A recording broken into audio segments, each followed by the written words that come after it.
Rebonjour, donc maintenant qu'on a fait la leçon, vous avez dû faire vos exercices, donc on les corrige. Donc il s'agit du numéro 2 de la fiche d'exercice, la grande fiche d'exercice, ainsi que de 2 exercices du livre.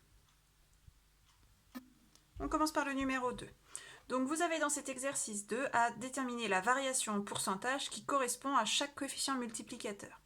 Donc là on repart sur les coefficients multiplicateurs, comme dans la leçon quand je vous ai expliqué sur la fin, l'autre manière de calculer un taux de variation. Il faut être en mesure, quand on a le coefficient multiplicateur, de trouver à quelle évolution en pourcentage ça correspond. Donc c'est ce qu'on vous demande de faire dans cet exercice.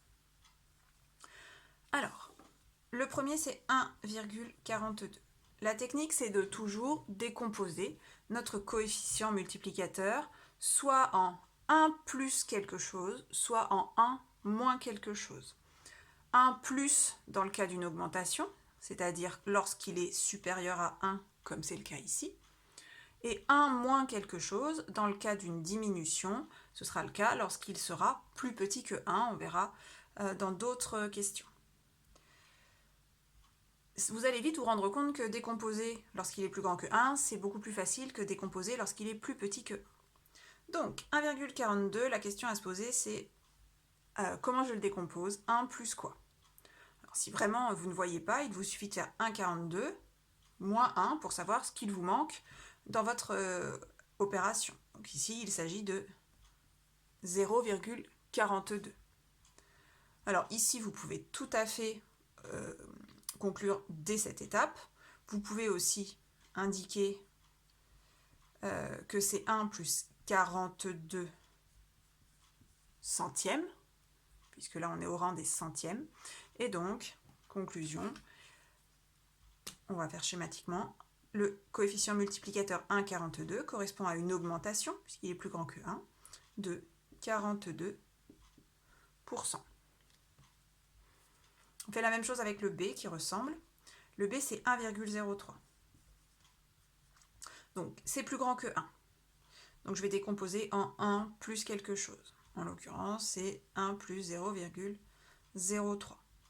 Ce qui correspond à 1 plus, alors pour savoir à quelle fraction sur 100 ça correspond, vous regardez votre rang des centièmes, il est 2 chiffres après la virgule, donc c'est 3 centièmes.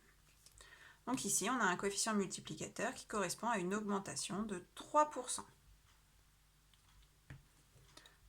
Passons au C. Alors, le C, pour la première fois, on a un coefficient multiplicateur qui est plus petit que 1, puisque c'est 0, quelque chose. Donc ici, il va falloir que je décompose en 1 moins un nombre. Donc là, c'est combien je dois enlever à 1 pour que ça me donne 0,95. Alors, si vous êtes bon en calcul mental, vous avez déjà trouvé la réponse, vous avez trouvé que c'était 0,05. Si c'est trop compliqué, il vous suffit en fait de faire à la calculatrice 1 moins celui-ci. 1 moins 0,95, je vous fais pour que vous soyez convaincu que ça marche. Je trouve bien mon 0,05. Du coup, 0,95, ça correspond à 1 moins 0,05. Là, on a fait le plus difficile. Maintenant, c'est pas très compliqué. Il faut faire comme dans les exemples précédents. Passer ça en pourcentage, ou en tout cas sur une fraction décimale de dénominateur 100. Donc ça correspond à 5 centièmes. Et on n'a plus qu'à conclure. C'est une diminution, ça on le savait dès qu'on a vu que c'était plus petit que 1. Et c'est une diminution de 5%. On va passer aux autres, on va peut-être aller un petit peu plus vite. Alors, le D, c'est 1,572. Donc déjà, je peux dire que c'est une augmentation, parce que c'est plus grand que 1. Alors, je décompose 1,572, c'est le résultat de 1 plus 0,572, que j'écris 0,572 sous forme de fraction décimale. Donc, mon chiffre des centièmes, c'est le 7, donc c'est 57,2 centièmes. Et donc, du coup, j'ai une augmentation qui correspond à l'augmentation qui correspond à ce coefficient multiplicateur. C'est une augmentation de 57,2%. Je poursuis avec mon 0,6. Donc là, on a affaire à une diminution, puisque mon coefficient multiplicateur est plus petit que 1. Il me reste à trouver de quel pourcentage. Donc 0,6 c'est 1 moins quelque chose. Ce quelque chose, pour le trouver, si vous ne l'avez pas de tête, il vous suffit de faire 1 moins 0,6. Et vous allez voir que ça fait 0,4. Alors, attention ici à ne pas se tromper. Quand on le passe sur 100, le problème c'est qu'on n'a pas de chiffre des centièmes, donc on peut rajouter un 0 pour l'avoir, et ça fait donc 1 moins 40%, donc une diminution de 40%. On passe au F, pardon. Donc un coefficient multiplicateur de 2. Donc là c'est un petit peu bizarre, mais ça peut arriver. Vous avez un coefficient multiplicateur qui est entier. Donc on va quand même le décomposer. On sait que c'est 1 plus quelque chose, puisque notre coefficient est supérieur à 1, donc c'est une augmentation. Et c'est 1 plus 1. Alors attention, on ne fait pas d'erreur, il faut passer ça en fraction sur 100. Soit c'est évident pour vous, et vous savez que 1, c'est 100 centièmes. Sinon, vous écrivez 1 avec des chiffres après la virgule. Comme ça. Vous voyez que votre chiffre des centièmes, c'est un 0, donc on décale la virgule, on retrouve bien le 100 centièmes. Ce qui veut dire que, en fait, multiplié par 2, cela correspond à une augmentation de 100%. On rajoute, si c'est un prix, on rajoute le prix total. Donc le prix, au final, est bien doublé. Allez, pour la G, on a 0,45. Donc une diminution, forcément, puisque c'est plus petit que 1. Donc 1 moins quelque chose. Donc pour le trouver, on fait 1 moins 0,45, ce qui fait 0,55, c'est-à-dire 1 moins 55 centièmes. C'est donc une diminution de 55%. Il nous reste juste le H. Alors le H, c'est 0,825. Donc on sait déjà que c'est une diminution. Pour trouver le nombre qui manque ici, il suffit que je fasse 1 moins 0,825. On trouve 0,175. Si je le passe en fraction, ça fait 17,5 sur 100. Donc une diminution de 17,5%. Voilà pour ce premier exercice. On va passer aux exercices du livre, le 18 et le 20, page 301. Allez, ce numéro 18. Donc une entreprise compte 250 salariés en 2018 et on a une augmentation des commandes. Elle embauche 35 personnes en 2019. La première question, quel est le nombre de salariés dans l'entreprise après le recrutement? Rien de très difficile. On avait 250 salariés, on a ajouté 35 nouveaux salariés pour un total de 285 salariés en 2019. Question 2. Quel pourcentage représente les embauches par rapport à l'effectif des salariés de 2018? Donc un pourcentage, c'est une proportion.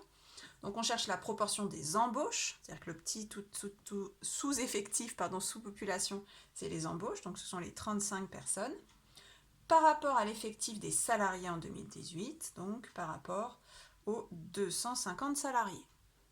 Donc notre proportion qu'on exprimera en pourcentage se va se calculer en faisant 35 sur 250.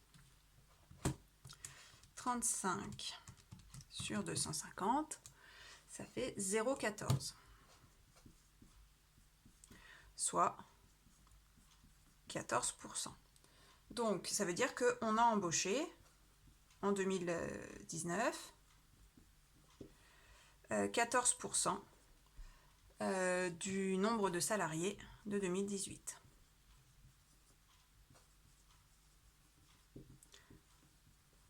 On pourrait aussi dire que le nombre de salariés a augmenté de 14%.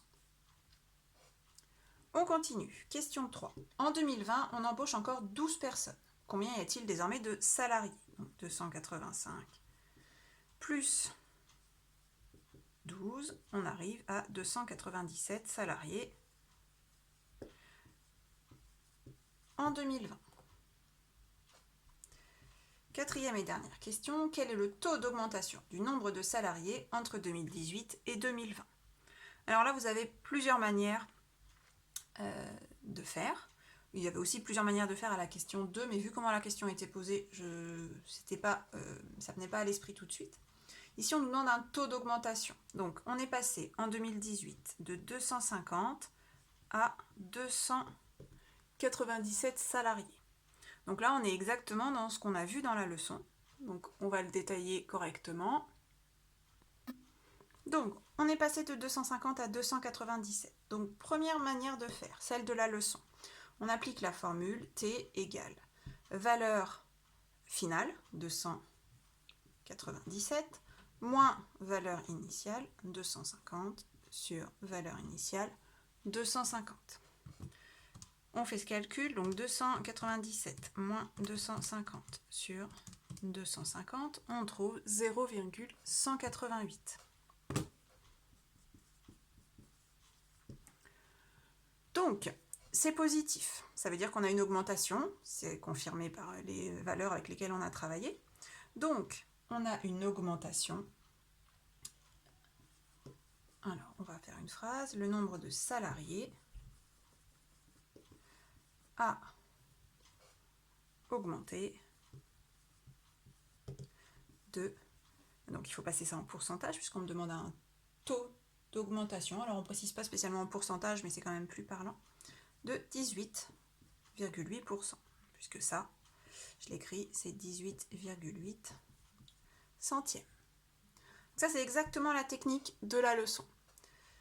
Maintenant, je vais le refaire pour vous montrer que c'est aussi possible avec la technique des coefficients multiplicateurs. Mon coefficient multiplicateur, celui qui permet de passer de 250 à 297, je l'obtiens en faisant 297 divisé par 250. Hop, ça fait 1,188. Ça se rapproche de notre résultat précédent. 1,188. Les coefficients multiplicateurs, on les compare par rapport à 1. Si c'est plus grand que 1, c'est une augmentation. Si c'est plus petit que 1, c'est une diminution. C'est ce qu'on a fait dans l'exercice précédent.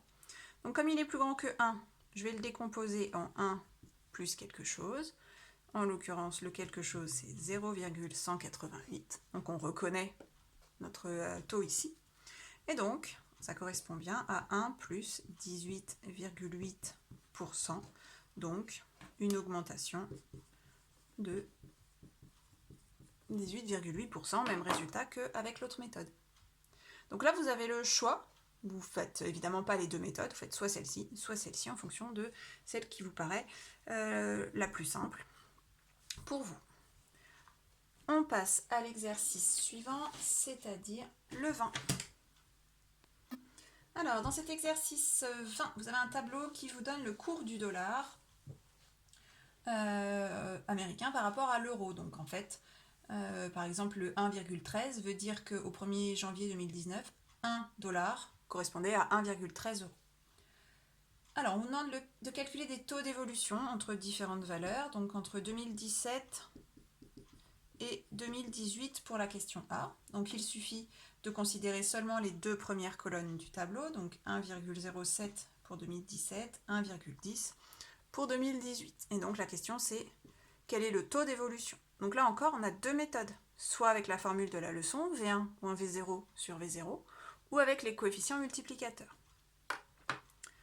Ça n'a pas d'importance. Donc, j'applique la formule de la leçon, ça fait valeur finale 1,10 moins valeur initiale 1,07 sur valeur initiale 1,07.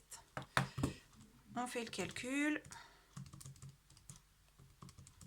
et on trouve environ 0, alors on va garder nos trois chiffres après la virgule, 0,028 positif.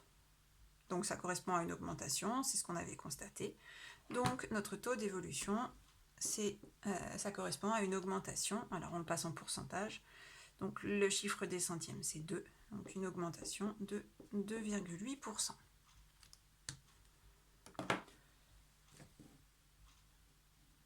Ensuite, petit b, donc même chose, mais cette fois-ci de 2017